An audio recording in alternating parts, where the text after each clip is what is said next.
Hello everyone, চলে এসেছি আর একটা নতুন দিনের মিনি ব্লগ নিয়ে তোমাদের সামনে। সকাল বাজে 10:30।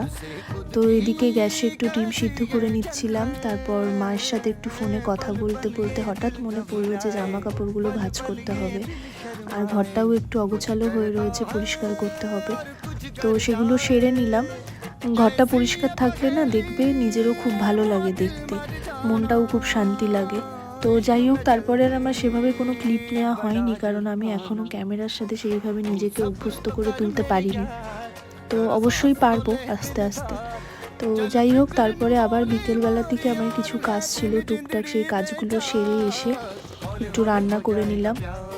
অ্যাকচুয়ালি আমি সকালের থেকে রাত্রিবেলার দিকে রান্না করতে বেশি প্রেফার করি, কারণ সকালে খুব তাড়াতাড়ি তো ঘুম থেকে উঠতে পারি না, তাই রাত্রিবেলায় আমি সেটা সব কিছু সেরে রেখে নিই। কারণ সকালবেলা সবার অফিস থাকে, তো বেরোনোর একটা সবারই বেরোনোর